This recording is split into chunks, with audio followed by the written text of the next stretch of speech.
Jumpa teman-teman, salam jumpa, salam sehat, dan salam satu tujuan. Untuk hari ini kita ada tutorial untuk cara persiapan lahan ya teman-teman. Persiapan lahan untuk kita nanam jagung ya. Tapi sebelumnya teman-teman, subscribe, komen, dan tombol loncengnya dibunyikan supaya akun channel kita berkembang dengan bagus teman-teman ya. Jadi karena kalian yang menonton ini, yang sering mendukung, mudah-mudahan channel kita berkembang dengan bagus teman-teman. Jadi teman-teman jangan bosan kalau setiap hari kita lewat untuk cara persiapan lahan, cara penanaman, dan cara budidaya pertanian ya. Terutama kalau ini teman-teman untuk sore ini kita bahas untuk bagaimana caranya kita untuk menanam jagung ya. Kita persiapkan penanaman jagung teman-teman supaya kedepannya teman-teman yang punya lahan kotor atau yang dekat hutan harus kita bersihin dulu pinggir-pinggirnya. Dan teman-teman jangan lupa kalau seandainya tidak dikumpuli untuk pupuk kompos, teman-teman kalian bakar yang rapi karena ini tempat sarang tikus teman-teman ya. Kalau nggak kita bersihkan tempat sarang tikus, masalahnya ini pinggir hutan ya teman-teman. Setelah itu nanti baru kita semprot. Setelah sudah tumbuh rumput begini ya, rumput yang kecil-kecil ini kita semprot teman-teman, supaya kita tetap bisa aman ya. Karena kita kalau nggak aman dari masanya tikus itu teman-teman, tikus ini bermasa ya teman-teman ya. Ini musim, kalau artinya bahasa Jawa kan masa tikus, misalkan bulan berapa dan musim hujan atau musim panas kan gitu ya. Jadi sekarang musuh kita tanaman jagung ini teman-teman ada dua yang paling rawan teman-teman. Satu monyet, dua tikus kalau di pinggir hutan begini ya. Karena walaupun kelihatannya jam-jam segini nggak ada monyet teman-teman, kalau pas ada tanaman itu pasti ada monyet. Karena ini ya di kebun pisang juga jam-jam segini nih harus jaga teman-teman. Kalau yang kebun pisangnya lebar tetap jaga, tapi kalau kebunnya cuma sedikit ya enggak, tanggung kan gitu. Jadi sahabat tani, cara budidaya lahan, persiapan lahan jagung begini ya. Ini dibersihkan, terus di jalur-jalur begini itu bekas dibakar juga, masih ada apinya karena ada bekas tunggul-tunggul pohon karet itu teman-teman. Itu yang untuk sarang tikus, kalau nggak kita basmi itulah kita yang akan rugi. Akan ruginya apa? Setelah kita tanam nanti dia ngerutuli di belakang ya, dia ngerutuli di belakang.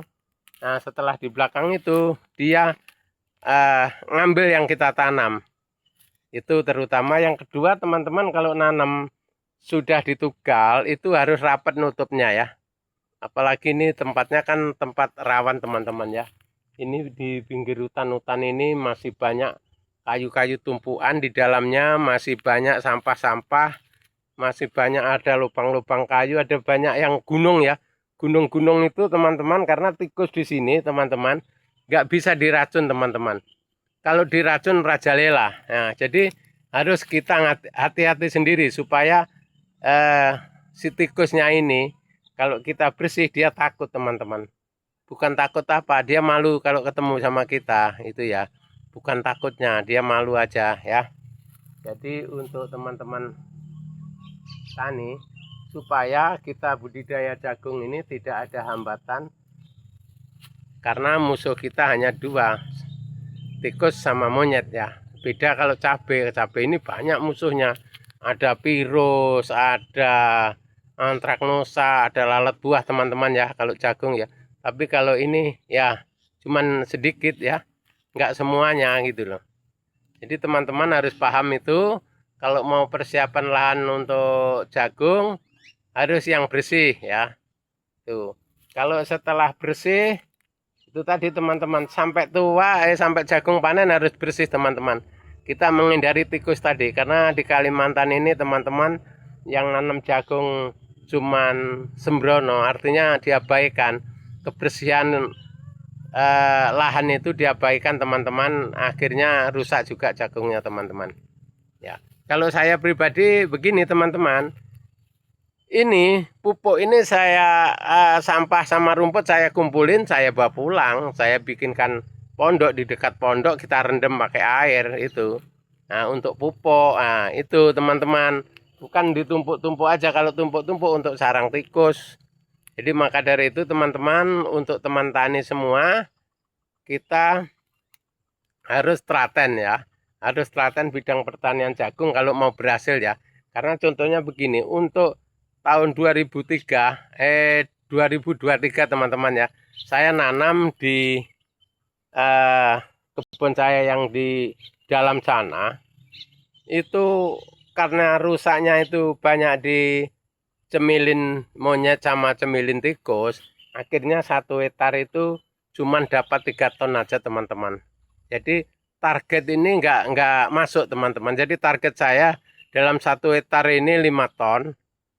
Nah, cuman itu tadi kita bisa bikin besar, bisa bikin subur. Kita besar sama subur itu kita banyak pupuknya, itu sudah bisa besar, sudah bisa subur. Tapi giliran hama teman-teman, kita itu bukan angkat tangan, cuman ya agak itu aja, artinya agak sulit lah mengendalikan hama itu ya. Kalau penyakit dan sebagainya masih bisa teman-teman ya. Kalau sudah hama monyet, hama tikus ini, kita sudah sulit betul kita atasi teman-teman. Karena kalau tikus jalannya malam. Nah, contohnya yang tahun kemarin teman-teman, saya nanam semangka, milon. Masih sekepel-kepel ini sudah dimakani tikus. Nah, setelah kita kasih klerat ya, habis 5 kilo itu teman-teman. Nah, sebelum saya kasih klerat itu cuman 2 bedeng aja yang diturut, itu 2 jalur aja. 2 jalur itu dalam satu pohon itu dimakan satu. Jadi satu jalurnya itu ada 100-an buah, berarti satu malam itu 100 gini teman-teman, satu malam. Begitu saya obat klerat itu teman-teman, satu malam itu lebih 500 gini teman-teman, satu malam. Karena 5 bedeng teman-teman, 5 bedeng sampai 7 bedeng satu malam teman-teman. Jadi rata-rata 1 atau 2 yang dimakan itu. Jadi kita belajar dari situ teman-teman. Makanya teman-teman, kalau bisa tikus jangan diobat ya. Kalau bisa ini, walaupun itu penyakit, bagaimana caranya menghindari dia aja, jangan diobat. Kalau diobat makin banyak teman-teman ya. Itu contohnya saya kemarin itu semangka itu, kok semangka, milon itu cuman panen 30% aja teman-teman ya. Milon itu karena dia sudah makan yang segenggam-genggam ini dimakan, yang besar juga mau itu teman-teman. Makanya kita jangan sampai tahu bahwa milon itu enak atau tanaman lainnya itu enak, karena kalau dia nggak pernah masuk ke situ teman-teman, kalau rumputnya bersih, insya Allah itu tidak ada hama itu teman-teman. Yang sering didatangi hama karena kita penyakitnya banyak, sampahnya banyak teman-teman ya. Itu. Jadi perlu diketahui teman-teman tani ya. Kita belajar dari telaten itu tadi teman-teman. Ada sedikit kita buang rumputnya, kita kumpulin ke dalam terpal atau di mana, jangan diambur-ambur atau lagi ditempelkan di tempat tunggul teman-teman. Jangan, itu ngundang malapetaka teman-teman ya.